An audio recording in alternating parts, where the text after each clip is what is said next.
Every bootstrap founder dreams about launching a product in the most magical way. We imagine building something so good that it speaks for itself, something that spreads like wildfire just through word of mouth. We imagine users discovering it, loving it, and recommending it to their friends. We picture a post going viral on Twitter or our app trending on Product Hunt, while hundreds, maybe thousands of people sign up overnight. It's a beautiful dream. The idea of building quietly in the background and then pressing a single launch button that sets everything in motion. And honestly, this dream feels possible because we've all seen it happen. We've read stories of indie hackers who launched a cool little tool on a weekend, shared it on Reddit, and suddenly they're making thousands of dollars per month. But here's the question: do you really need an audience to make this happen? Or is there another path to success? Let's break it down step by step. Chapter 1: The Audience Myth. There is this myth in the startup world that if you don't have a big audience, your SaaS won't succeed. And I get it.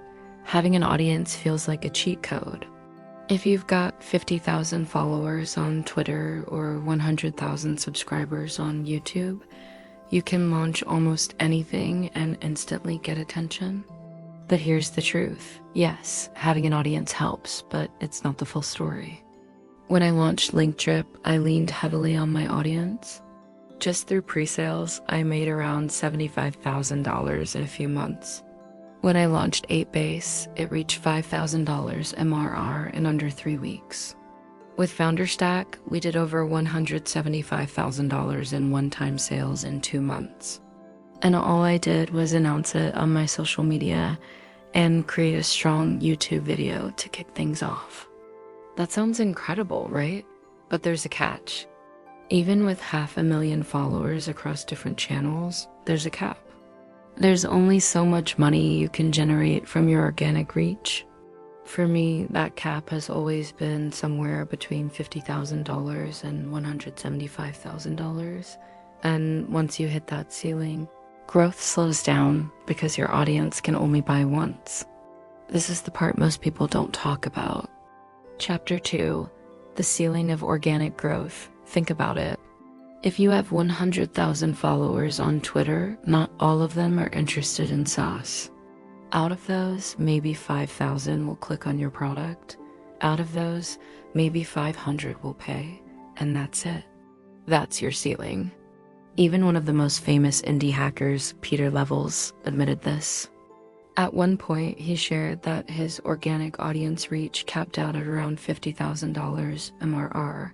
Now, don't get me wrong, $50,000 per month is an amazing number. But when you compare it to the scale of successful SaaS companies, it is just the beginning. And for most founders with smaller audiences, that ceiling is much lower. So what does this mean? It means that relying purely on your audience is not a sustainable long-term strategy. Yes, it gives you an amazing head start.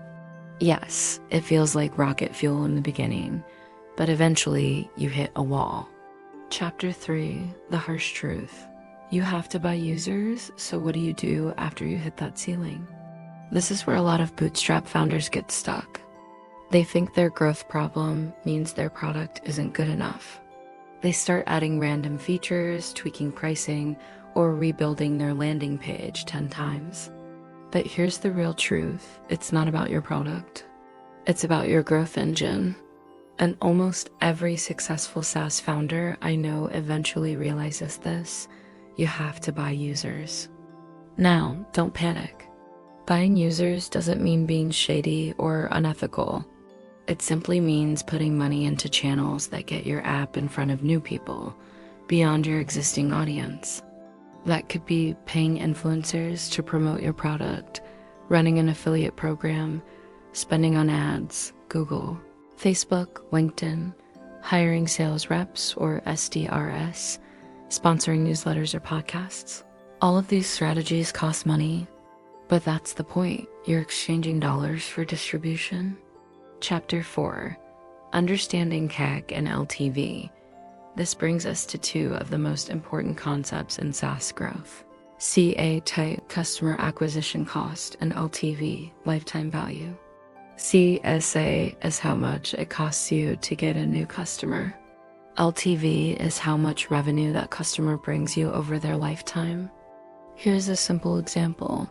If your SaaS charges $20 a month and the average customer stays for 10 months, your LTV is $200. Now, let's say you're willing to break even in 3 months. That means you can spend $60 to acquire a customer because you'll make it back in 3 months, and everything after that is profit. Most SaaS businesses aim for a 3-to-1 ratio, spend $1 to make $3. This math is what separates hobby projects from real businesses. Because once you understand your cake in LTV, you can confidently invest in growth. Chapter 5, the less glamorous reality. Here as the less romantic truth that most people don't talk about. Almost every SaaS that grows beyond $20,000 MRR eventually has to rely on paid acquisition. Organic marketing is amazing. Building an audience is powerful, but it's not enough to scale. At some point, you need predictable, repeatable systems to bring in new customers. That's why companies spend millions on ads. That's why they have outbound sales teams. That's why partnerships and affiliate programs exist. Because no matter how good your product is, it won't spread forever on its own. Chapter 6, the role of an audience, reframed. Now don't get me wrong. I'm not saying you shouldn't build an audience. In fact, I highly recommend it. Having an audience gives you an unfair advantage at the beginning. It's the fastest way to test your ideas, validate your product, and make those first $1,000, $5,000, or even $20,000 MRR. But here's the mindset shift. Your audience is a launchpad, not a business model.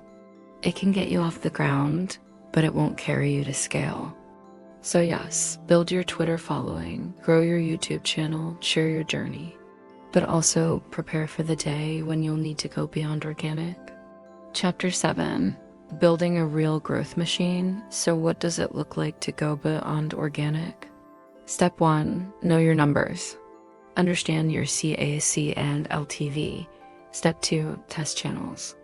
Start with small budgets, $100 on Facebook ads, $200 on Google, a few hundred on influencers. See what works. Step 3, double down. Once you find a channel that brings users at a sustainable cake, put more money into it.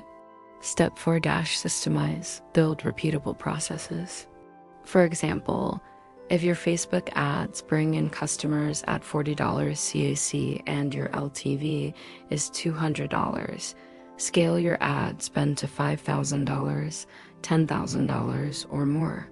This is how you turn your SaaS into a real business. Not just a side project, but a system that consistently grows. Chapter 8, the big takeaway. So, do you need an audience to launch a SaaS? No, you don't. It helps. It gives you a head start, but it's not required. What you need is clarity about your growth model. You need to understand CAC, LTV, and how to buy users.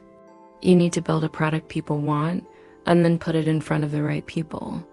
If you have an audience, amazing, use it to get momentum.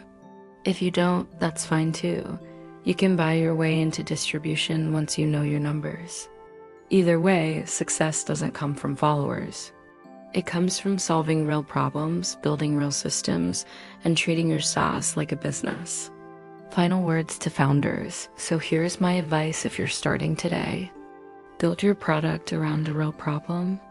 Use your audience, if you have one, to test and validate. But don't stop there. Learn how to buy users. Understand your numbers, CAC and LTV will guide every decision. And remember, the less glamorous truth is often the most powerful, because the founders who win are not the ones who go viral once. They're the ones who build systems that keep growing long after the hype is gone. So I'll leave you with this. Your audience is not your business. Your business is your business. Now let me ask you, Do you think building an audience is essential for SaaS success, or do you believe in buying users? Drop your thoughts in the comments. And if you found this breakdown helpful, make sure to like, subscribe, and share, because the more people know the truth, the stronger this community becomes.